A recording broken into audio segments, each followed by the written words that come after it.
My husband said he'd leave me once he got promoted. She's just a stepping stone, he texted his friend. I read it quietly, smiled, then called his boss. He looked confused when he got fired. Until he saw who signed the letter. I never wanted to be the one to tell you this, Mike said across the diner booth, sliding a folder toward me. His hands were shaking. But you deserve to know what your husband's been doing. I'd driven 2 towns over to meet David's coworker in secret, terrified I was about to hear details about an affair. Instead, Mike showed me bank statements proving David had stolen my mother's entire inheritance. $47,000 I'd trusted him to manage while he chased his promotion. Before we continue, I want to thank you for being here to share these stories of strength and survival. If you believe trust should never be taken for granted, please consider subscribing. It's free and helps us reach others who need this. Now let's see how this unfolds. But that wasn't the worst part. The worst part was that Mike had known for 8 months. He'd been documenting everything, not to expose David, but to protect me when the truth finally came out. Because the man I'd been married to for 18 years had been sabotaging his coworkers, falsifying factory reports, and building an exit strategy funded entirely by my dead mother's life savings. And I'd been too busy working extra shifts to notice. But I'm getting ahead of myself. To understand how I ended up in that diner booth staring at evidence of my husband's betrayal, you need to know what my life looked like before everything shattered. You need to understand the woman I was just 2 weeks ago. The woman who still believed in the life we'd built together. It was a Tuesday morning, ordinary in every way. I stood in our small kitchen packing David's lunch like I'd done for 18 years. Turkey sandwich with mustard, no mayo. Apple slices in the plastic container with the cracked lid I kept meaning to replace. The thermos filled with coffee so strong it could strip paint, exactly the way he liked it. My hands moved through the routine without conscious thought. Muscle memory built from thousands of identical mornings. The house around us was modest but paid off. 3 bedrooms, 1 bathroom, sitting 3 blocks from the factory where David had worked since we were newlyweds. We'd bought it with a VA loan and his grandfather's blessing back in 2006, when we thought we were starting something permanent. The mortgage had taken 15 years to pay off, and I remembered the day we made that final payment, how we'd celebrated with cheap champagne and talked about all the things we'd finally be able to afford. That was 3 years ago. We never did get around to those things. I smoothed down my nursing scrubs, the fabric worn soft from countless washes, and caught my reflection in the microwave door. 52 years old, gray roots showing through the drugstore dye job I could never quite keep up with, eyes permanently tired from years of double shifts. The framed photo on the refrigerator showed a different version of us. Our wedding day, both of us impossibly young and hopeful. David in his rented tux and me in the dress my mother had altered by hand, taking in the waist and hemming the bottom because we couldn't afford to buy one that fit. 23 and 25, convinced that love and hard work could build anything. Looking at that photo now, I wonder if that girl would recognize the woman I'd become. David came up behind me, kissed my forehead without really looking at me, and grabbed the lunch bag from the counter. "Another late night," he said, checking his watch like he was already running behind. "The promotion review committee is meeting this week. Got to make sure everything's perfect." I squeezed his hand, felt the calluses from years of factory work, the rough skin that never quite healed no matter how much lotion I bought him. "I'm proud of how hard you're working," I told him. And I meant it. That's the thing I'd remember later when everything fell apart. I genuinely meant it. "We're almost there," he said, using the same phrase he'd been repeating for 3 years like a mantra. "Once I get that supervisor position, things will be different. Better hours, better pay. You won't have to work yourself to death at that nursing home." The door closed behind him. His truck started in the driveway, the engine making that grinding sound it had been making for 6 months that we couldn't afford to fix. I stood in the kitchen for another moment, looking at the calendar on the wall with my shift schedule written in blue ink and his factory overtime marked in red. Our lives color-coded and organized, every sacrifice planned and purposeful. I believed we were building something together. That's what I told myself as I grabbed my own lunch bag. Leftover pasta in a container, an apple, a granola bar I'd probably eat in the break room at 2 a.m. when the exhaustion got so bad I needed something to keep me upright. That every early morning and late night, every extra shift and skipped vacation, every compromise and swallowed complaint was strengthening the foundation of our life. The drive to Maple Grove Nursing Home took 20 minutes through Millbrook's quiet streets. Our town was small enough that everyone knew everyone, the kind of place where your business became public knowledge before you'd even finished living it. The factory employed half the town directly or indirectly, and the nursing home where I worked took care of their parents when they got too old to manage alone. My days had blurred into a rhythm that felt both exhausting and purposeful. 12-hour shifts, sometimes longer when someone called in sick. I tended to residents who remembered my face but forgot their own children's names, who called me by their sister's name or their daughter's name or sometimes just sweetheart, because names had become too slippery to hold on to. Mrs. Chin gripped my hand during her morning bath, her fingers surprisingly strong for someone so frail. "You have kind eyes," she told me in broken English, the same thing she told me yesterday and the day before. "My daughter, she has eyes like yours." I'd met her daughter once, 3 months ago during the admission process. She hadn't been back since. Mr. Rodriguez asked me to read his wife's letters from 1952, the ones she'd sent him during the Korean War. His hands shook too badly to hold the yellowed paper himself, and his eyes weren't good enough to make out her faded handwriting anymore. I read about a young woman waiting in Texas, writing about the garden she was planting and the baby she was carrying and how she counted the days until he'd come home safe. "She's gone now," he told me when I finished, like I didn't already know. 10 years. But I still miss her every day. I found meaning in these small moments of human connection. In being needed by people whose families had placed them here and visited less with each passing year. The work was brutal in ways that didn't show on the outside. Lifting patients who couldn't support their own weight, managing medications for residents who fought you every step of the way because they didn't understand why strangers were trying to give them pills, soothing fears at 3 in the morning when someone woke up convinced they were lost or abandoned or dying. My back ached constantly. My feet throbbed even through the expensive cushioned shoes I'd bought on sale at the outlet mall. But it felt purposeful, like I was doing something that mattered in a world that often felt meaningless. I came home to an empty house most nights. David's truck was never in the driveway before 11 p.m. anymore, sometimes not until past midnight.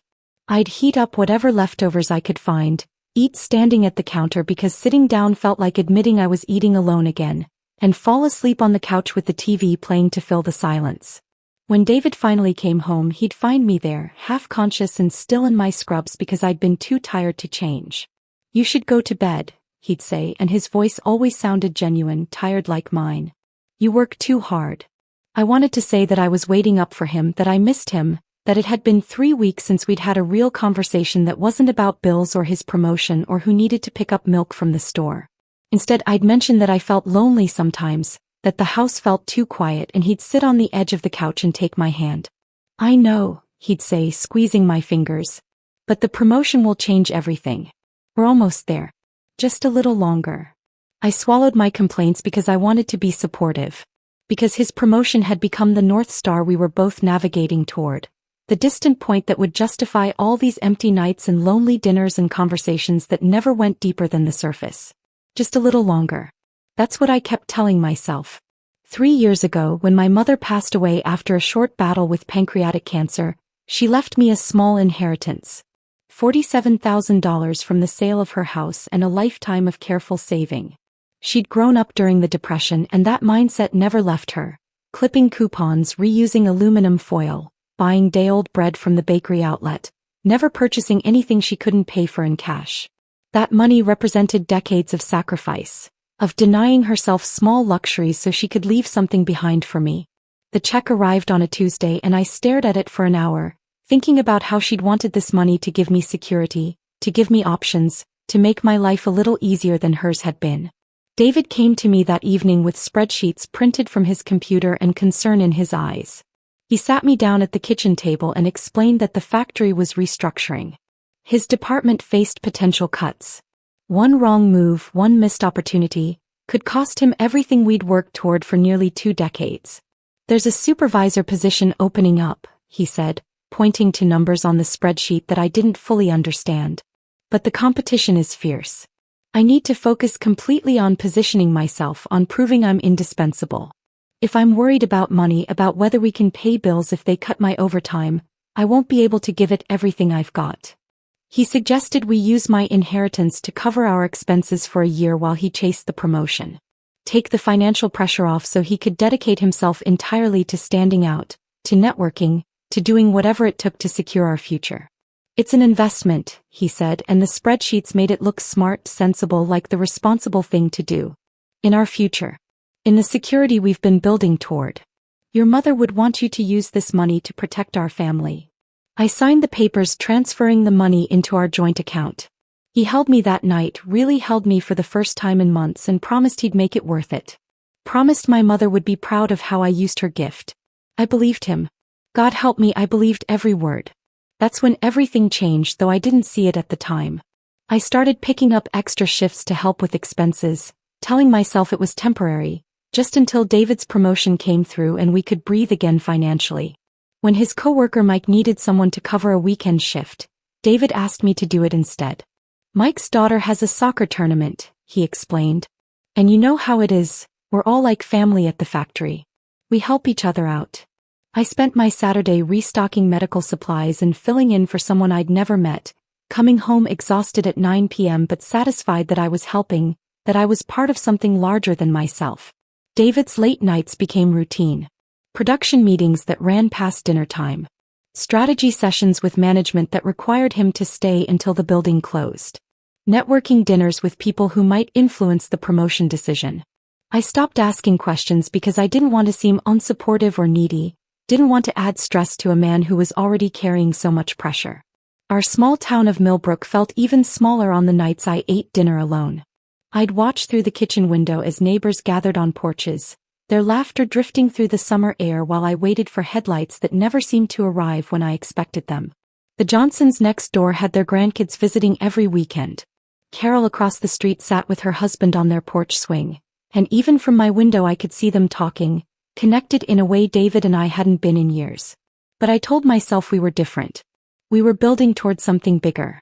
We were making sacrifices now for a better future later. I told myself this right up until last Saturday, when I found a text message on David's phone that made my entire world tilt sideways. And then I called Mike, the coworker whose shifts I'd been covering, and agreed to meet him 2 towns over where no one from Millbrook would see us. Now I sit in this diner booth, staring at bank statements that prove my husband has been stealing from me for 3 years, and I realize the life I thought we built together was only ever real for one of us.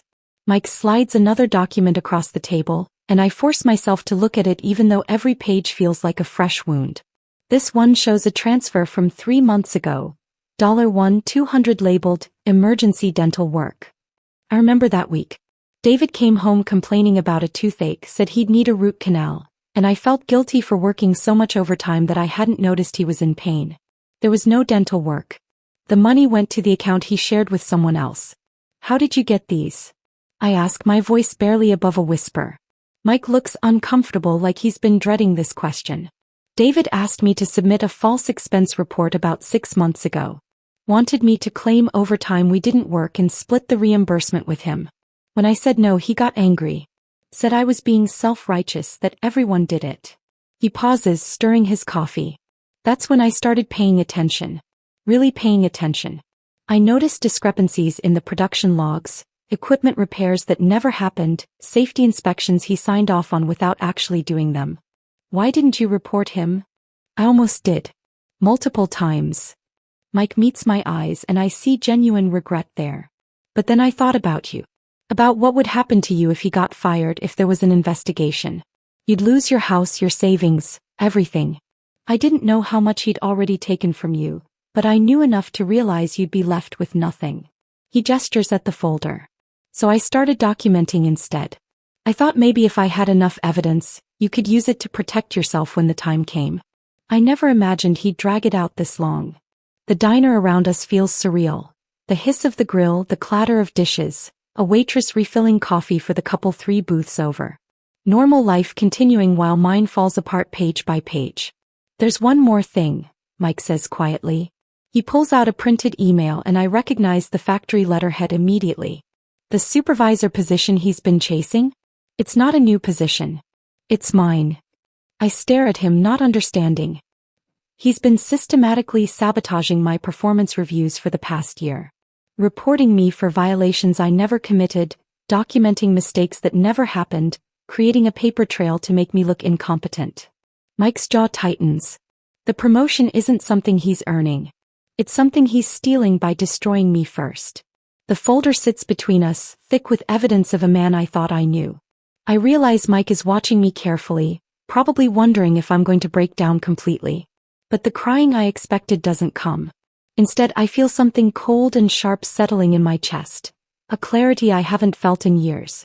Thank you, I tell him. For protecting me. For caring when you didn't have to. I'm sorry I didn't tell you sooner. If you had, I wouldn't have believed you. I would have defended him. Probably accused you of being jealous. I close the folder, my hands steadier now. I needed to see this myself. I drive home in a fog, the folder on my passenger seat feeling like evidence at a crime scene. The sun is setting over Millbrook, casting long shadows across the familiar streets, and I think about how much can change while everything looks exactly the same. Our house appears normal from the outside. The porch light David installed last summer, the flower beds I planted in the spring, the mailbox we picked out together when we first moved in. But walking through that front door feels different now, like I'm entering a stranger's home. David's truck isn't in the driveway yet. Another late night. I hide Mike's folder in the back of my closet, behind the winter coats we won't need for months. Then I start dinner because that's what I do, what I've always done, even though the routine feels absurd now. I'm standing at the stove when everything Mike told me really hits me, not the financial theft but the calculated cruelty of it. David didn't just steal my mother's money. He stole it while making me feel guilty for questioning him, while convincing me that my concerns about our marriage were just me being needy and unsupportive. The front door opens at 7:30. Earlier than usual. Something smells good, David calls out, and his voice is cheerful, relaxed. He walks into the kitchen and kisses my cheek like this is just another normal evening. How was your day? I want to scream. Want to throw the folder at him and demand answers. Instead, I hear myself say, fine. Yours. Exhausting. The promotion committee is meeting next week. I think this might finally be it. He has no idea that Mike has already told me the truth. No idea that I know the committee is meeting to discuss his termination, not his promotion. I watch him wash his hands at the sink and he seems genuinely excited, genuinely hopeful. Either he's a phenomenal liar, or he's convinced himself his own story is true. We eat dinner together. He talks about factory politics, about who's supporting him and who's trying to undermine him. I nod in the right places, make appropriate sounds of encouragement and feel like I'm watching myself from outside my body. After dinner, while David watches television, I retreat to our bedroom and open his laptop, something I've never done before in 18 years of marriage. The password is our wedding anniversary. That detail feels like a particular kind of mockery. His email is full of mundane work correspondence, but there's a folder labeled personal that makes my stomach drop. Inside are messages to someone named Jennifer Palmer. The emails go back 14 months and they tell the story Mike's bank statements couldn't. Dinners at restaurants we could never afford, weekend trips explained away as work training, plans for a future that doesn't include me. Looking at houses this weekend, one email from 3 months ago reads, found a great townhouse near the lake. 2 bedrooms, updated kitchen. We could move in right after I get the promotion. I screenshot everything. Email it to myself. Delete the sent message. Move through his computer like I'm gathering evidence for a trial, which I suppose I am. There's a document folder labeled Financial Planning. Inside, I find spreadsheets tracking my work schedule, calculating how many extra shifts I could reasonably be asked to cover, estimating how long he could string this out before I became suspicious. My life reduced to numbers and timelines, a resource to be managed and exploited. I close the laptop and sit on the edge of our bed, looking at the room we've shared for nearly 2 decades. The quilt my mother made us as a wedding gift. The dresser we bought at a yard sale and refinished together. The photo on David's nightstand from our 10th anniversary. We couldn't afford a vacation, so we'd driven to the lake and had a picnic, and someone passing by had offered to take our picture. We looked happy in that photo. Maybe we were. Or maybe I was the only one who thought we were. David appears in the doorway. You coming to bed soon? You seem distracted tonight. Just tired, I tell him. Long shift. He accepts this without question, like he accepts all my exhaustion, all my sacrifices as simply the price of the life we're building. He climbs into bed and falls asleep within minutes, his breathing deep and even while I lie beside him staring at the ceiling. I think about confronting him. Imagine how it would go. The denials, the justifications, the way he'd probably turn it around and make me feel guilty for snooping, for not trusting him, for ruining everything with my suspicions. I've watched him manipulate conversations for years without recognizing it as manipulation. Now I see it clearly. So I don't confront him. Not yet. Instead, I lie awake planning. If David has been building an exit strategy for 3 years, then I need to build one too. But mine will be better. Because David has made one critical miscalculation. He's underestimated the quiet woman who packs his lunch and works double shifts and never causes trouble. He thinks I'm weak, accommodating, easy to manage. Tomorrow I start proving him wrong. The clock on the nightstand reads 3:47 a.m. when I finally drift into an uneasy sleep, and my last conscious thought is about the folder hidden in my closet, the evidence I've gathered on his computer, and the phone number for the factory's HR department that I looked up before coming to bed. David wanted to build a future without me. I'm going to make sure he doesn't have a future at all. Monday morning arrives with rain drumming against the bedroom window. I wake before the alarm, David's still asleep beside me, and for a moment I consider staying in bed, calling in sick, hiding from what I know is coming. But I get up, move through the routine, pack his lunch with hands that don't shake anymore. At the grocery store after my shift, I'm reaching for a box of pasta when I hear my name spoken in a hushed tone 2 aisles over. I freeze, straining to hear. Can't believe she doesn't know. Everyone at the factory has seen them together. Maybe she does know and she's just staying for the insurance. Lord knows she couldn't afford that nursing home job without his benefits. I abandon my cart and leave through the side entrance, my face burning. The rain has stopped, but the parking lot is still wet, reflecting the gray sky like a mirror. I sit in my car with the windows fogging up and realize this is what my life has become. Eavesdropping on strangers discussing my marriage while I hide in grocery store parking lots. By Wednesday I start noticing the shift everywhere. Linda from the church choir corners me at the pharmacy, her smile too bright, too sympathetic. She squeezes my hand and asks if everything's all right at home, with an emphasis that makes it clear she knows it isn't. Everything's fine, I tell her, pulling my hand away. Well, you know where to find me if you need to talk. Sometimes marriages go through rough patches, especially when there's job stress involved. She leans closer, lowering her voice. My cousin's husband went through something similar. The pressure just got to him. But they worked it out. I thank her and leave with my prescription, knowing she's already pulling out her phone to text someone about our conversation. My neighbor Carol, who's chatted with me over the fence for 15 years about her tomato plants and her grandson's baseball games, suddenly becomes busy whenever I'm in the yard. She offers quick waves before hurrying inside, and I see her curtains move when I check the mail. The Johnson family next door stops inviting me to their weekend barbecues. Thursday evening at the pharmacy to pick up medication for Mrs. Chin, I round the corner toward the prescription counter and hear 2 women fall silent mid-conversation. They look at me with expressions that mix pity and something else. Curiosity maybe, or the satisfaction of knowing someone else's secrets. After I pass, their voices resume in urgent whispers. The terrible thing about small towns is that secrets spread faster than facts. People have been watching my life unravel before I even knew it was falling apart, constructing narratives about my marriage while I was still living inside my delusions. At Maple Grove on Friday, my supervisor Janet pulls me aside during my lunch break. We sit in her small office that smells like instant coffee and lavender air freshener, and she closes the door. I wanted you to hear this from a friend, she starts, and my stomach drops. There are rumors going around. My sister's husband works maintenance at the factory and he's been hearing things. What things? Janet looks uncomfortable. About David. And a woman from the accounting department. Someone saw them having lunch together multiple times at that Italian place in Greenville. The expensive one. The expensive one. The restaurant David said we couldn't afford for our anniversary last year. It's probably work-related, I hear myself say, even though I know better. The promotion involves coordinating with different departments. Janet's expression tells me she doesn't believe that any more than I do. Honey, I'm not trying to cause problems. But people are talking and I thought you should know what they're saying. I appreciate you telling me. Do you want to take a few days off? You've got plenty of vacation time saved up. No. The word comes out sharper than I intended. I need to work. And I do. The 12-hour shifts are the only thing keeping me from completely falling apart. When I'm at Maple Grove, I'm too busy to think about David having expensive lunches with Jennifer Palmer while I eat vending machine crackers in the break room. Too busy to imagine them in hotel rooms or parked cars or wherever people conduct affairs.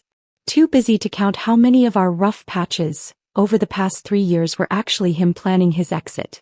Staying busy means I don't have time to feel how much this hurts. But the looks follow me everywhere now. At the gas station, the post office, the dollar store where I buy cleaning supplies. Millbrook has 15,000 people, and I swear every single one of them knows something about my marriage that I'm still trying to piece together. I start avoiding places where I might run into people. I take the back roads home from work, adding 15 minutes to my drive just to bypass Main Street. Sunday morning, I stay in bed while the church bells ring, missing service for the first time in 20 years. The guilt sits heavy in my chest, but heavier is the thought of walking into that building and feeling everyone's eyes on me, their whispered prayers that are really just gossip dressed up in concern. I do my grocery shopping at 6 a.m. now, when the store is nearly empty except for the overnight stalkers and one exhausted cashier. The isolation feels both protective and suffocating, like I'm wrapping myself in layers of distance to avoid the pain of other people's knowledge. David notices nothing, or pretends not to. He continues his late nights, his distracted conversations about factory politics, his excited speculation about the promotion. Tuesday evening he comes home early for once and finds me staring out the kitchen window. "You've been quiet lately," he says, opening the refrigerator. "Everything okay?" The question is so absurd I almost laugh. Instead, I ask the thing I've been avoiding, "Who's Jennifer Palmer?" He goes very still. "What?" "Jennifer Palmer. From accounting. People are saying you've been having lunch with her." His face shifts through several expressions: surprise, defensiveness, irritation, before settling on wounded innocence. "Are you seriously listening to factory gossip? Janet's been filling your head with rumors. People have seen you together." "Yeah, at work. Because she's helping me prepare my promotion presentation." He sighs, closing the refrigerator without taking anything out. "I can't believe you'd question me like this. After everything I'm doing for us, after all the pressure I'm under, now I have to defend myself against small-town gossip." His defensiveness makes me doubt myself. Maybe I am being paranoid. Maybe small-town gossip has poisoned me against my own husband. Maybe the text message I saw had some innocent explanation I haven't considered. But then I remember the bank statements Mike showed me. The emails I read on David's laptop. The spreadsheet tracking my work schedule like I'm a resource to be managed. "I'm sorry," I hear myself say, hating how easily I back down. People are talking and it's hard." "Then stop listening to them." He softens slightly, comes over and kisses my forehead. "We're almost there. Don't let other people's jealousy mess this up for us." He disappears into the living room and I stand in the kitchen feeling like I've been manipulated but unable to identify exactly how. This is what he does. Turns my legitimate concerns into my personal failings, makes me apologize for asking questions I have every right to ask. Saturday evening at Maple Grove, I'm helping Mrs. Chin with her bedtime routine when she grips my wrist with surprising strength. Her cloudy eyes suddenly focus on my face with an intensity that makes me freeze. "That man of yours," she says in her accented English, each word deliberate. "He doesn't see you anymore." "Mrs. Chin." My husband stopped seeing me too before the end. I became furniture in our house. Something he walked past every day without noticing. Her grip tightens. Don't waste years waiting for him to look back. He won't. Then her eyes cloud over again, the moment of clarity passing as quickly as it came. She releases my hand and asks where her daughter is, confused about what year it is, and I help her into bed with my heart pounding. I drive home in the dark, Mrs. Chen's words echoing in my head. I pull into our driveway and sit in the car, engine off, staring at the house I've cleaned and maintained for 18 years. The porch light is on because I always leave it on for David even though he has his own key.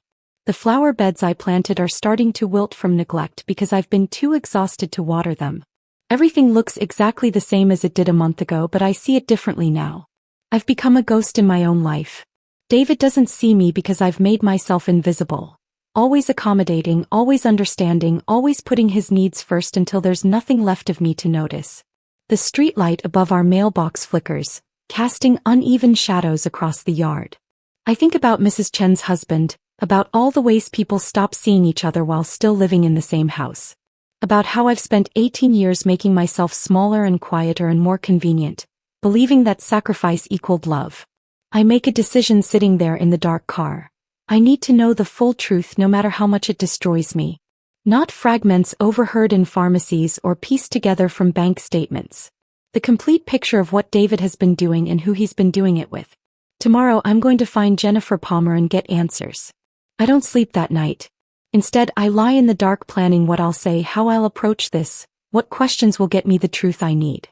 By the time dawn breaks through our bedroom curtains, I've rehearsed a dozen different conversations, none of which feel adequate for what I'm about to do.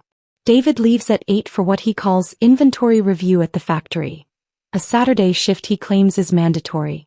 I wait until his truck disappears around the corner, then pull out my phone with trembling hands. Mike's number is easy to find. I've seen it in David's phone countless times in messages thanking him for keeping things quiet and running interference. I dial before I can talk myself out of it. He answers on the third ring. Hello. Mike, this is David's wife. We need to talk. The silence on the other end stretches so long I think the call dropped. Then, about what? About the shifts I've been covering for you. About why David keeps thanking you for running interference. About what the hell has been going on. My voice cracks on the last word. Another long pause. When Mike speaks again, his voice is careful, measured. We should meet in person. Somewhere private. There are things you need to know that I can't say over the phone. Where? There's a diner 2 towns over in Greenville. The Bluebird on Route 47. Can you meet me there in an hour? I agree and hang up, my heart pounding. An hour gives me time to shower, change, rehearse more questions I probably won't ask. I spend the drive to Greenville preparing myself for confirmation of the affair, for details about Jennifer Palmer, for hearing that my husband is in love with someone else. I'm not prepared for what Mike actually tells me. The Bluebird Diner is nearly empty when I arrive. Just an older couple in the corner booth and a tired-looking waitress refilling sugar dispensers. Mike is already there, sitting in a booth by the window, and he looks almost as nervous as I feel. Thank you for meeting me, he says as I slide into the seat across from him. The waitress brings coffee without asking. I wrap my hands around the mug for something to hold on to. Mike stirs his coffee for a long moment, like he's choosing his words carefully. I want you to know I never wanted to be involved in any of this. When David and I first started working together, I liked him. Thought he was a good guy, good at his job.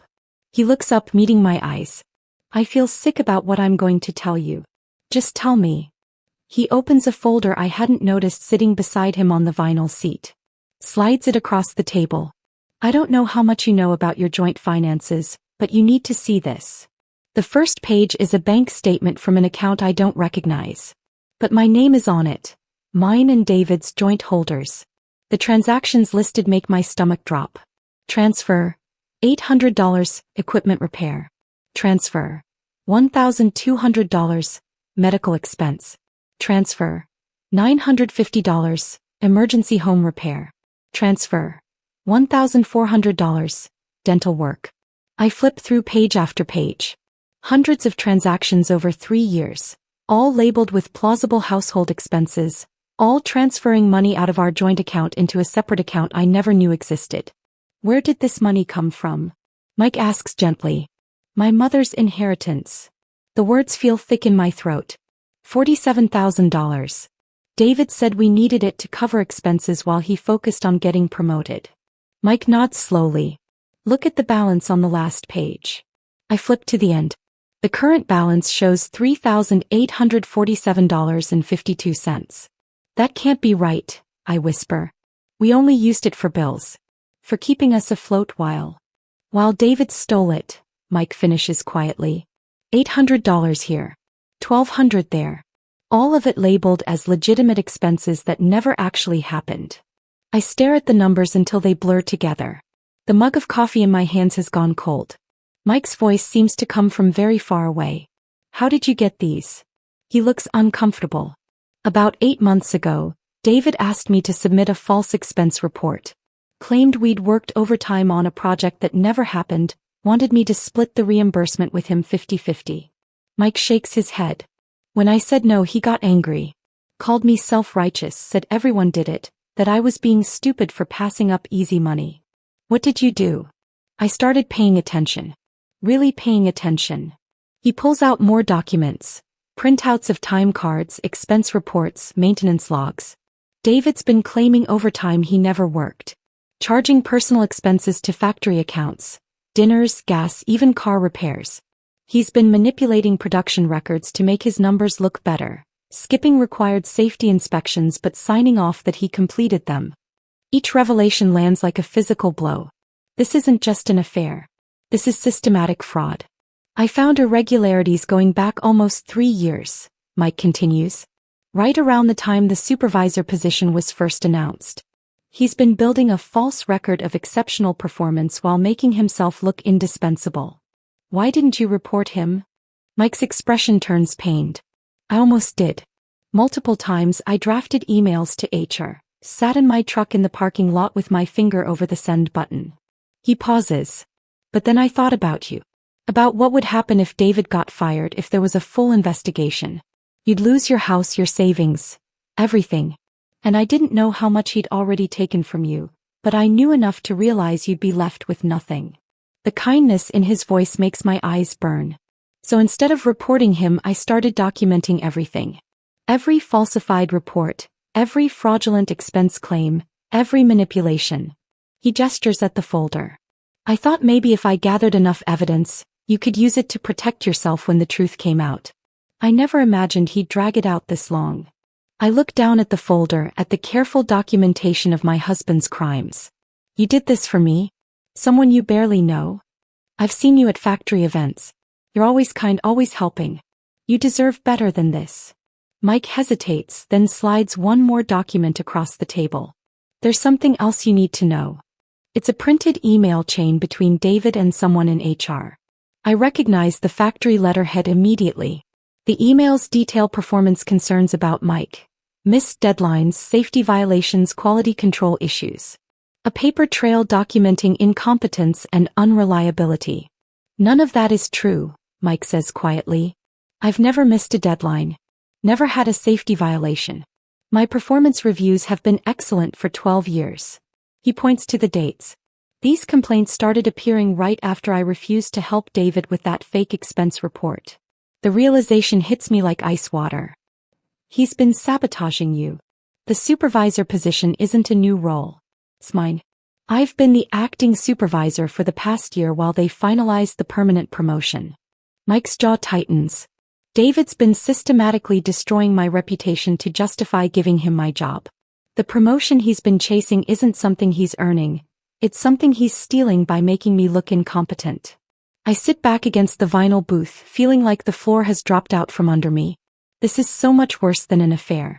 Jennifer Palmer, the expensive lunches, the townhouse by the lake. Those are almost footnotes to the larger picture of calculation and cruelty. Why are you telling me all this now?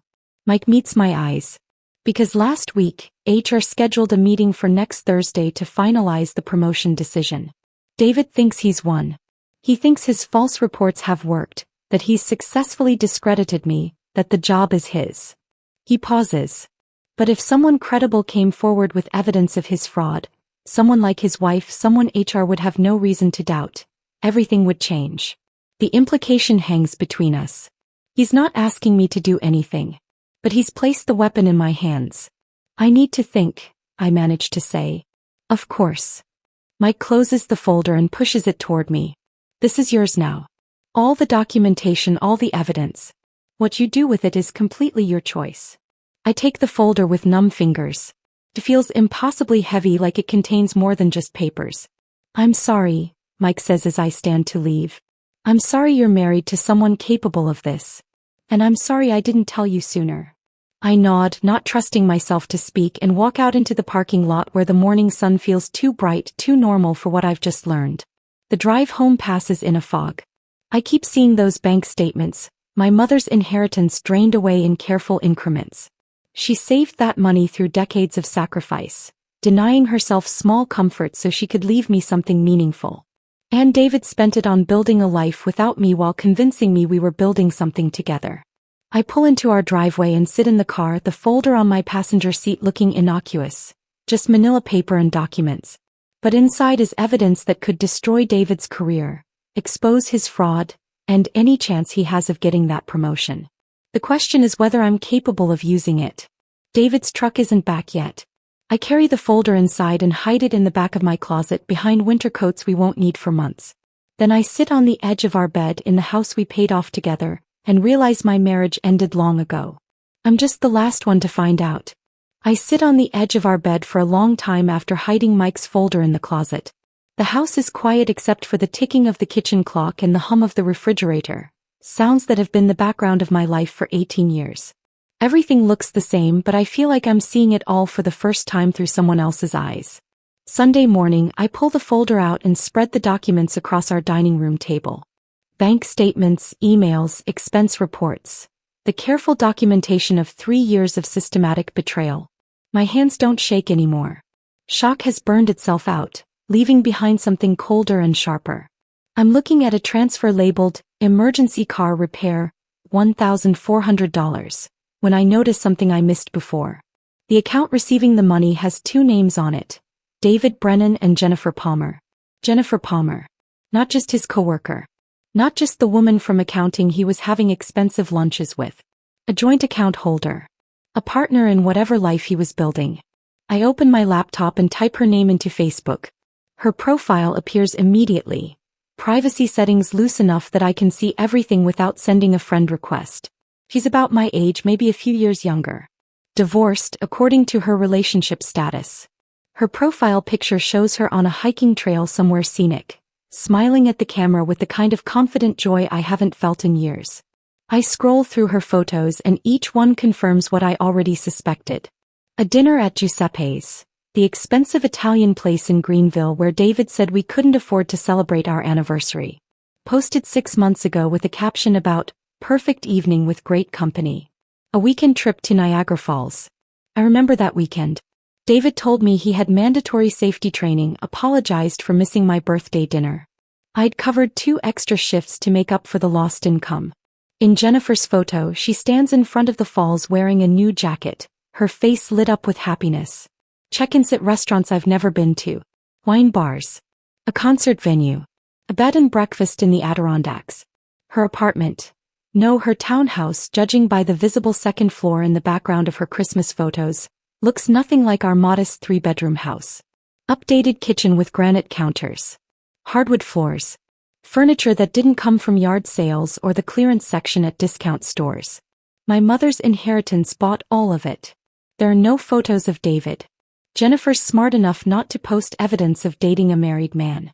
But the timeline matches perfectly with every late night, every production meeting, every excuse that kept him away from home. I screenshot everything. Add it to the folder that's becoming a comprehensive record of David's double life. Monday morning, I call Janet at Maple Grove before my shift starts. I need to take a sick day, I tell her. Are you okay? You never call in. I'm fine. Just need to handle some personal things. After I hang up, I change out of my scrubs and into jeans and a sweater. Drive to the factory and park in the visitor lot where I have a clear view of the main entrance. Feel ridiculous, like I'm acting out some bad television drama, but I need to see them together with my own eyes. The lunch hour arrives. Workers start streaming out of the building in groups, heading to their cars or the food trucks that park along the street. I watch for David, my heart pounding even though I'm not sure what I'm hoping to see. He appears at 12:15 and Jennifer Palmer is beside him. They don't hold hands. Don't kiss. Nothing I could point to and say definitively, there's proof. But I don't need dramatic gestures. The proof is in how they stand together. David's body angled toward her, animated in a way he hasn't been with me in years. Her laugh carries across the parking lot, light and comfortable. The ease between them speaks of intimacy built over months, maybe longer. They walk to her car and that's when I notice the kayak racks on top. New model sedan, dark blue, probably less than 2 years old. David opens her door for her, a gesture I can't remember him making for me in the past decade. She drives away. David heads to his truck. And I make a decision that surprises me. I follow her. Keeping several cars between us, I trail Jennifer through Millbrook streets and out to the newer development on the east side of town. She pulls into a townhouse complex with a decorative sign reading Riverside Commons. The kind of place with landscaped common areas and a community pool. She parks in front of a unit with flower boxes in the windows and a small patio with nice outdoor furniture. I watch her unlock the door and disappear inside, and then I sit in my car staring at the building. This townhouse costs twice what our mortgage ever did. I know because I looked up the rental prices online while David was in the shower last week. 2 bedrooms, updated everything, access to amenities our neighborhood doesn't have. My mother's money paid for this. For the deposit, the first few months' rent, probably the furniture I can see through the windows. She spent her whole life clipping coupons and reusing aluminum foil so she could leave me something meaningful, and David used it to set up a comfortable life with another woman. I should feel rage. Should want to march up to that door and confront Jennifer, demand to know how long she's been sleeping with my husband, ask if she knows about the stolen inheritance funding her lifestyle. Instead, I feel exhausted down to my bones. Because Jennifer isn't my enemy. He's just another person David lied to. He probably told her our marriage was already over, that we were staying together for financial reasons or out of habit, that he was waiting for the right moment to leave. He probably painted himself as the victim, trapped in a loveless marriage, working himself to death for a wife who didn't appreciate him. And maybe she believed him because that's what people do when someone they care about tells them a story. They believe it. I think about my mother, about the last real conversation we had before the cancer took her ability to speak. She'd held my hand and looked at me with those eyes that saw everything. "You're stronger than you know," she'd said. "Don't forget that." At the time, I thought she was talking about her death, about my ability to cope with losing her. Now I wonder if she saw something I couldn't, that I'd made myself too small, too dependent on David's approval, too willing to sacrifice myself for the idea of us. She left me that inheritance hoping it would give me independence. Freedom to make choices. Security to stand on my own. And I handed it over to the man who was planning his exit, who saw my sacrifice not as love but as opportunity. The cruelest part isn't the affair. It's realizing I facilitated my own abandonment. I drive home and David's truck isn't in the driveway yet. Another late afternoon at the factory. I go inside and make dinner out of habit. Chicken and rice, simple and practical. Set the table for 2 even though the gesture feels absurd now. He comes home at 7, later than usual but not suspiciously so. "Something smells good," he says, hanging his jacket by the door. I don't answer. Just serve the food and sit across from him at the table where we've eaten thousands of meals together. "You're quiet tonight," he observes after a few minutes of silence. "I saw you today. With Jennifer Palmer." His fork stops halfway to his mouth. "What?" "At the factory. During lunch. I watched you walk her to her car." He sets down his fork carefully. "Are you following me now? Is this what we've come to? You opened her car door. You don't do that for me anymore. She's a coworker." I was being polite. His voice has that edge of defensiveness I've come to recognize. This is getting ridiculous. First you're listening to gossip, now you're spying on me at work. I followed her home. Nice townhouse. Must cost quite a bit. The color drains from his face and I see the calculation in his eyes. How much do I know? How much can he still deny? What excuse will work best? "I don't know what you think you saw. I know about the account, David. The one with both your names on it. I know where my mother's money went." Silence. Long and terrible. Then he tries a different approach. "Let me explain." "No." I stand up, suddenly unable to sit at this table anymore. "I don't want your explanations. I don't want to hear how this is somehow justified or how I drove you to it or any of the other excuses you've been rehearsing." I walk to the bedroom, pull Mike's folder from the closet and return to the dining room. David hasn't moved, frozen in his chair like he can't quite believe this is happening. I drop the folder on the table in front of him. "What is this?" "Evidence. 3 years of it. Every fraudulent expense report, every falsified time card, every lie you told to HR about Mike's performance. All documented." He opens the folder with shaking hands and I watch his expression change as he flips through pages. Confusion giving way to understanding, understanding giving way to panic.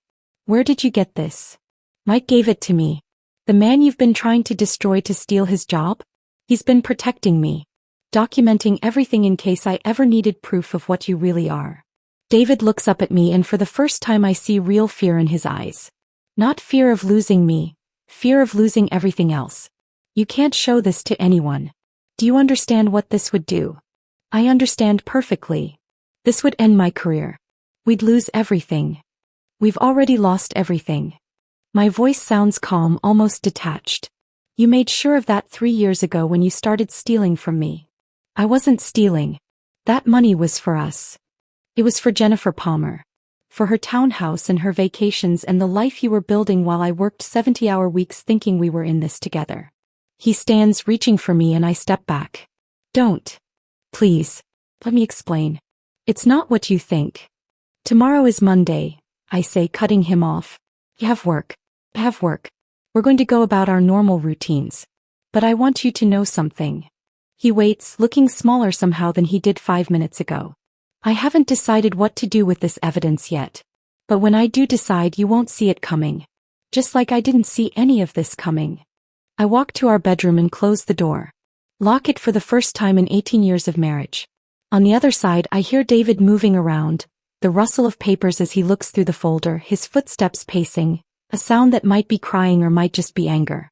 I lie on the bed fully clothed, staring at the ceiling and wait for tomorrow. Tomorrow arrives with cold morning light filtering through the bedroom curtains. I didn't sleep, just lay there listening to David move around the house, heard him try the bedroom door twice before giving up, heard the couch springs creak when he finally settled there for the night. When my alarm goes off at 5:30, I unlock the door and find him asleep in the living room, Mike's folder clutched against his chest like he fell asleep reading through the evidence. He looks smaller somehow, diminished in a way that should make me feel victorious but only makes me feel tired. I shower, dress in my scrubs, and leave for work without waking him. At Maple Grove, I move through my morning routine on autopilot. Mrs. Chin needs help with breakfast. Mr. Patterson's medication schedule has changed. Someone's family is coming to visit and wants the room to look nice. Normal tasks that feel surreal when my entire life is collapsing. During my break, I sit in my car in the parking lot and pull out my phone. Mike's suggestion from the diner keeps echoing in my head. If someone credible came forward with evidence. I dial the factory's main number before I can talk myself out of it. Millbrook Manufacturing, how may I direct your call? Human Resources, please. The line clicks. Rings twice. HR, this is Susan speaking. I need to speak to someone about. I pause, unsure how to phrase this. About reporting employee misconduct. One moment, please. The hold music is unexpectedly cheerful. I watch an elderly couple walk slowly across the nursing home parking lot, the man holding his wife's arm, and wonder if David and I will ever be that couple or if we've already passed the point where we could grow old together. This is Catherine Walsh, HR Director. How can I help you? I take a breath. My name is Sarah Brennan. My husband David works in production. I have information about financial irregularities and falsified reports that I think you need to know about. The pause on the other end is brief but significant. When Catherine speaks again, her voice has shifted, still professional but with an undercurrent of something else. Interest maybe. Or relief. Mrs. Brennan, she says, using my formal name in a way that makes this suddenly feel very official. Would you be able to come in this afternoon? Say 2 p.m. I finish my shift at 1. I could be there by 2. Perfect. Ask for me at the main reception desk. Another pause. Mrs. Brennan, I want you to know, we've been hoping someone would come forward. The phrasing strikes me as odd. They've been hoping? What does that mean? I'll bring documentation, I tell her. That would be very helpful. I'll see you this afternoon. I hang up and sit in my car, hands shaking now that the call is done. I've set something in motion that I can't stop. Whatever happens next, there's no going back to the life I had yesterday. The rest of my shift passes in a fog. I help residents with lunch, change bedding, respond to call buttons, but my mind is elsewhere.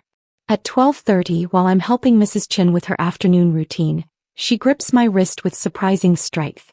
Be brave, she whispers, her eyes clearer than I've seen them in weeks. What? But the moment of lucidity passes. She looks at me with confusion, asking if it's time for dinner, and I wonder if she actually spoke or if I imagined it. Either way, I take it as a sign. At 1:45, I walk into Millbrook Manufacturing's main office building for the first time in 3 years. The last time was for the Christmas party, back when I still believed David and I were building a future together. The receptionist directs me to the second floor. Catherine Walsh's office is smaller than I expected. No corner office with floor-to-ceiling windows, Just a practical space filled with employee files, framed safety certifications, and a desk cluttered with the evidence of actual work being done. A family photo sits beside her computer monitor. Catherine with a husband and 2 teenage daughters, all of them smiling at the camera. It reminds me that real people work in these buildings that have always felt distant and impersonal to me. Mrs. Brennan, thank you for coming. Catherine stands to shake my hand, gesturing to the chair across from her desk. Coffee? No thank you. She settles back into her chair and I notice a file folder already open on her desk. My husband's name is visible on the tab. Before we begin, I need to explain something that might surprise you. Catherine folds her hands on top of the file. The factory has been investigating your husband for approximately 4 months. The words don't make sense at first. Investigating. We received an anonymous tip back in July about irregularities in production reports. Safety inspections that appeared to be signed off without actually being completed. Maintenance logs that didn't match up with actual work orders. He pulls out a document, slides it toward me. We've been building a case, but we lacked a credible witness willing to come forward officially. I stare at the document. A production report with David's signature, dated 3 months ago. Why didn't you have witnesses? There must be dozens of people who work with him. Your husband cultivated a very specific reputation. The dedicated family man. The reliable employee whose wife volunteers on the Worker Ethics Committee. Catherine's expression is sympathetic. People were reluctant to accuse someone who appeared to have such strong integrity, especially without concrete proof. The irony makes me want to laugh. David used my volunteer work, as a shield to hide behind while he committed fraud. I pull Mike's folder from my bag. I have proof. Catherine takes the folder and I watch her expression change as she flips through the pages. Bank statements. Expense reports. The careful documentation Mike compiled over 8 months. Where did you get this? Mike Torres. The employee my husband has been trying to discredit. I hesitate, then add, David was trying to take Mike's supervisor position by destroying his reputation. We suspected as much. Catherine looks up from the folder. Mike Torres has an exemplary record going back 12 years. When complaints about his performance suddenly started appearing, it raised red flags. She pulls another chair over and a man in his 50s enters the office. Someone I haven't met. This is Robert Chin, our legal counsel. He'll need to hear your statement as well. For the next hour I walk them through everything. The inheritance from my mother. David's request to use it for expenses while he chased the promotion. The gradual discovery that the money had been stolen. Mike's documentation of falsified reports and fraudulent expense claims. They ask careful questions. When did I first notice the missing money? Did David discuss his work in detail at home? Was I aware of any specific incidents of fraud? And then the question that makes my stomach drop. Did you know about any of these activities? I see the calculation in their eyes. Are you a victim or an accomplice? I pull out my own bank records, printed this morning from my personal account. These are my paychecks from Maple Grove Nursing Home. You can see they barely covered our basic bills. I worked overtime constantly thinking we were struggling financially because of the factory restructuring. I point to my savings account statement. This account had $8,000 3 years ago. David told me we needed it for emergency expenses. It's empty now. Robert examines the statements carefully. Catherine watches me with an expression that's shifted from professional distance to something closer to concern. Mrs. Brennan, Robert says slowly, you understand that because your husband used his factory position to access and manipulate expense accounts, and because your personal inheritance was involved, this situation extends beyond employment misconduct. What do you mean? We're looking at potential criminal fraud. Embezzlement of company funds. Falsification of safety records that could have endangered other employees. He pauses. The authorities may want to investigate. The room feels smaller suddenly. I thought this would end David's career. I didn't consider it might end with criminal charges. We're preparing to terminate your husband's employment, Catherine says quietly. But we wanted your cooperation first. Both as a member of our Ethics Oversight Committee and as the person most directly harmed by his actions. I'd forgotten about the Ethics Committee. 3 years ago, when the factory implemented new oversight protocols after some corporate scandal I barely paid attention to, They asked for community volunteers. I signed up because it seemed like good citizenship, a way to stay connected to David's work world. I attended quarterly meetings where someone from corporate walked us through policy updates and compliance measures. I signed documents I barely understood, reviewed reports that seemed meaningless to me. It felt like busy work, like I was being involved without actually doing anything important. I never realized those signatures meant anything, I admit. They carry significant legal weight, Robert explains. You're an authorized oversight representative. Your testimony and documentation will be taken seriously by corporate investigators and potentially by law enforcement. The irony is almost too much. David wanted me on that committee because it made him look good, the devoted husband whose wife volunteered to support factory transparency. He never imagined that same position would give me the authority to validate his destruction. Catherine slides a document across the desk. This is an official statement. It outlines what you've told us today and authorizes the factory to use the evidence you've provided in termination proceedings. I look at the paper. Dense paragraphs of legal language that boil down to one simple thing. My signature will end David's career. My hand hovers over the pen Catherine offers. I think about my mother saving for decades so she could leave me something meaningful. About the nursing home residents I care for, who depend on me while their own families forget them. About Mike, who protected me when he could have just reported David and walked away. About Jennifer Palmer, who probably has no idea the townhouse she lives in was funded by stolen money. About 18 years of marriage to a man who saw my love as opportunity and my sacrifice as weakness. I take the pen and sign my name. Clear. Deliberate. Final. What happens now?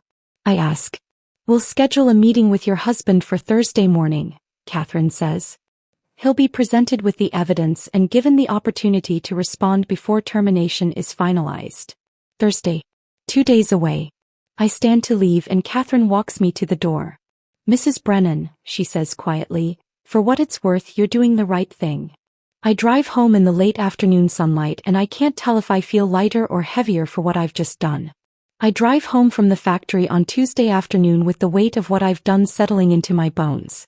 The signed statement sits in Catherine Walsh's office now, officially recorded, irreversible. I've set machinery in motion that will crush my husband, and there's no way to stop it even if I wanted to. David's truck is in the driveway when I arrive. He's home early, sitting at the kitchen table with his laptop open, looking more animated than I've seen him in months. There you are, he says when I walk in. I was wondering where you went. Work. The lie comes easily now. Listen, I think Thursday might be it. HR wants to meet with me at 10. They called it routine, but the timing lines up perfectly with the promotion committee meeting. He grins and the expression looks foreign on his face. I think this is finally happening. I set my purse down carefully, afraid my hands will shake and give me away. He has no idea what Thursday's meeting actually is. No idea that in 2 days his entire world will collapse. That's good, I manage to say. He doesn't notice the hollowness in my voice. Doesn't see me at all, really, just continues talking about his plans, about how the supervisor position will change everything, about the future he's been working toward. The future that doesn't include me. I excuse myself and go to the bedroom where I sit on the edge of the bed and stare at nothing. Wednesday passes in a blur. I work my shift at Maple Grove, come home to a house that feels like a stage set, exchange meaningless words with a husband who's become a stranger. Thursday morning arrives with gray skies threatening rain. My phone rings at 8:30. Catherine Walsh. Mrs. Brennan, your husband has been summoned for a meeting at 10 o'clock. We're presenting it as a routine discussion so he doesn't have time to prepare a defense or destroy evidence. She pauses. I wanted to ask if you'd like to be notified when it's done. I surprise myself with my answer. I want to be there. In the meeting? No. But in the building. Close enough to know when it happens. There's a moment of silence on her end. That's unusual, but I understand. Come to my assistant's office on the 2nd floor. You can wait there. I call Janet at Maple Grove and use another sick day. I'm running out of them, but it doesn't matter.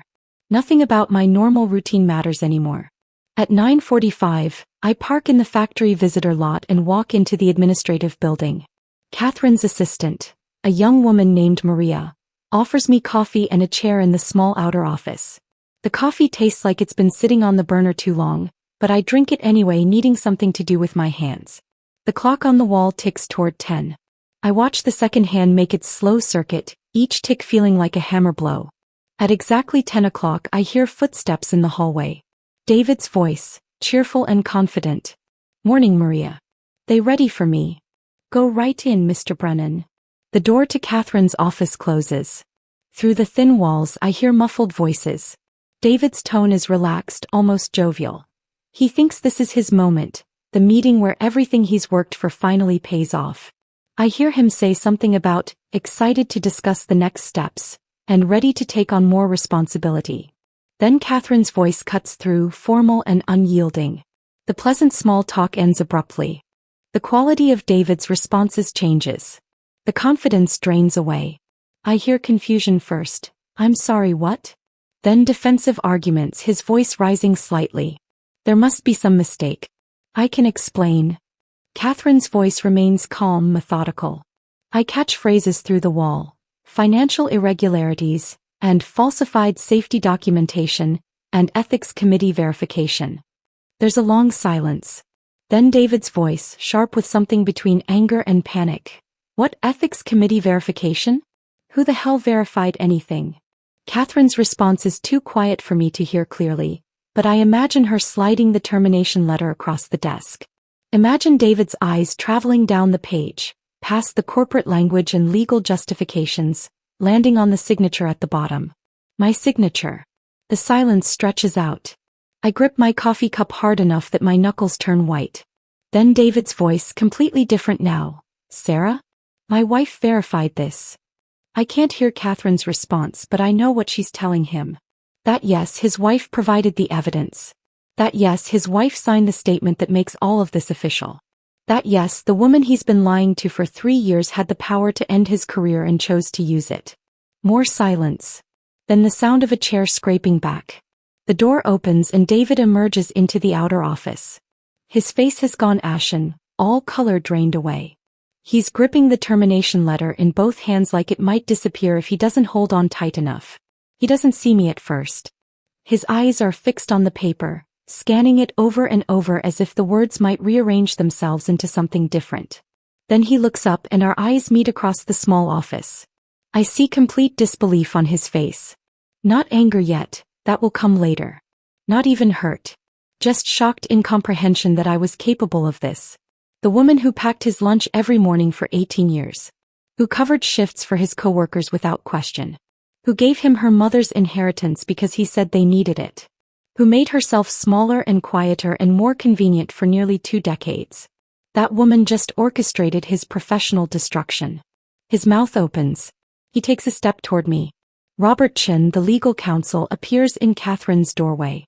"Mr. Brennan, I need to inform you that you're being escorted from the building immediately. Security will supervise while you collect your personal items from your locker." "Sarah," David's voice cracks. "Additionally," Robert continues, his tone still professionally neutral, "the local police may want to speak with you regarding the financial irregularities uncovered during this investigation. You should consider obtaining legal representation." David's face shifts from disbelief to panic. "Police? This is about work. This doesn't involve embezzlement of personal funds, falsification of safety records, fraud involving company expense accounts. These extend beyond employment matters, Mr. Brennan." The door behind me opens and Mike appears. I didn't know he was here, but of course he is. Catherine would have called him as a witness. "Come on," Mike says quietly, touching my elbow. "Let's get you out of here." He guides me toward the side exit while security personnel appear to escort David out through the main entrance. I catch one last glimpse of my husband standing in the hallway, the termination letter hanging limply from his hand, looking lost in a building where he's worked for 20 years. Mike walks me to my car. "You okay?" "I don't know what I am." "That took guts. What you did in there." I lean against my car, suddenly exhausted. Did it? Or did I just finally stop being a coward? Those aren't mutually exclusive. Mike checks his watch. "I have to get back. The promotion committee is meeting now." "The promotion committee?" "Yeah. They're finalizing the supervisor position today." He offers a small, sad smile. "I'll let you know how it goes." He heads back inside and I sit in my car unable to drive yet. Through the windshield I watch the main entrance. At 10:47, David emerges carrying a cardboard box. His personal items from his locker, I assume. Photos maybe. The coffee mug I bought him 5 Christmases ago. The small things you accumulate over 20 years in one place. He stands by his truck for a long moment looking back at the factory building. I wonder what he's thinking. If he's replaying the meeting in his head trying to figure out where his plan went wrong. If he's thinking about me at all or if he's already calculating his next move. My phone buzzes. A text from Catherine. The promotion committee met this morning. Mike Torres has been officially selected as supervisor. Effective immediately. I read the message twice, letting it sink in. David's entire plan, 3 years of sabotage, embezzlement, manipulation, lies, had been for nothing. The job was never going to be his. The promotion committee had already decided on Mike before any of this came to light. All that destruction. All that cruelty. All that calculated dismantling of other people's lives. For a position he was never going to get. I watch David finally climb into his truck. He sits there for another minute, not starting the engine, just staring at the steering wheel. I could go to him. Could try to talk, to explain, to offer some kind of closure or confrontation or whatever this moment is supposed to be. Instead, I start my car and drive away. In my rearview mirror, I see him still sitting in that parking lot, surrounded by the ruins of the future he thought he'd built. For the first time in 18 years, I don't worry about what he needs or how he feels or whether I should go back and try to fix things. I just drive. The rain starts as I merge onto the highway and I turn the wipers on, watching them sweep across the windshield in steady rhythm. Back and forth. Back and forth. Clearing away what's in front of me so I can see where I'm going. I don't know where I'm going yet. But I know I'm not going back. I drive with no destination in mind, the windshield wipers keeping time with my thoughts. The rain comes harder now and I pull into a rest stop off the highway just to sit and breathe. My phone rings. David's number. I decline the call. It rings again. And again. On the 4th attempt, I turn the phone off completely and sit in the silence of my car, listening to rain drum against the roof.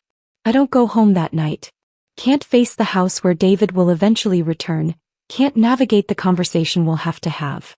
Instead, I check into a cheap motel on the outskirts of town and sleep for 12 hours straight. The first real sleep I've had in weeks. When I wake Friday morning, I call a lawyer. The separation happens faster than I expected. David contests nothing. He can't, not with the factory threatening to press criminal charges if he doesn't cooperate fully. Our lawyer handles everything through email and phone calls, keeping us apart, which suits me fine. The house goes on the market. What's left of our joint savings gets divided equally, which amounts to $4,000 each after paying the lawyer. I take my share and start looking for a place to live. 3 weeks after David's termination, I sign a lease on a studio apartment above Miller's hardware store on the edge of Millbrooks downtown. It's small, one room that serves as bedroom and living space, a kitchenette barely big enough to turn around in, a bathroom with ancient tile and a shower that takes 5 minutes to produce hot water. But it's mine. The landlord, Mr. Miller himself, who must be pushing 70, shows me around apologetically. I know it ain't much. Haven't had a tenant up here in 2 years. But I cleaned it up, fresh paint, and the rent's fair. The apartment smells like fresh paint and wood shavings from the store below. The window overlooks Main Street where I can watch people going about their ordinary lives. Buying coffee at the diner across the street, walking dogs, pushing strollers. I'll take it, I tell him. Moving day is simple because I take almost nothing from the house. The furniture my mother gave me years ago. A small table, 2 chairs, her old dresser. My clothes. Some kitchen basics. I leave behind 18 years of accumulated life like I'm shedding a skin that never fit right. The yard sale signs go up the following weekend. I don't attend. Don't want to watch strangers pick through the remains of my marriage, haggling over the couch where David and I used to watch movies or the dishes we got as wedding presents. My first night in the apartment, I sleep on an air mattress I bought at the discount store. The streetlight outside casts shadows across the ceiling, and the sounds of Millbrook filter up through the old building. Car doors closing, someone laughing, the distant rumble of a freight train passing through town. When I wake up, I don't feel the heavy dread that characterized the last year of my marriage. I feel light. Unmoored but light. The gossip around Millbrook shifts as the facts emerge. David's termination becomes public knowledge. Small towns don't keep employment secrets. The investigation, the evidence, the revelation that I was the one who provided testimony. Opinions split predictably. Some people treat me like a hero who exposed corruption. I overhear conversations at the grocery store about that brave woman who stood up to her crooked husband. Others whisper that I betrayed my marriage vows, destroyed a man's livelihood over a simple affair, that I should have tried counseling or given him another chance. I stop caring what they think. Linda from church choir shows up at my apartment one evening with a covered dish and an apology. I knew about Jennifer Palmer, she admits, standing in my doorway looking genuinely ashamed. I saw them together at that restaurant in Greenville. I should have told you, but I didn't know how, and I convinced myself it wasn't my business. It's okay, I tell her, and I mean it. I don't think I would have believed you if you had. Carol from next door, from my old house, brings me a casserole and a tomato plant for my fire escape. For your new place, she says.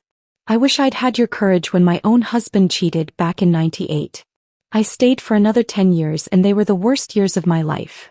I realize small-town gossip cuts both ways. Yes, everyone knows my business.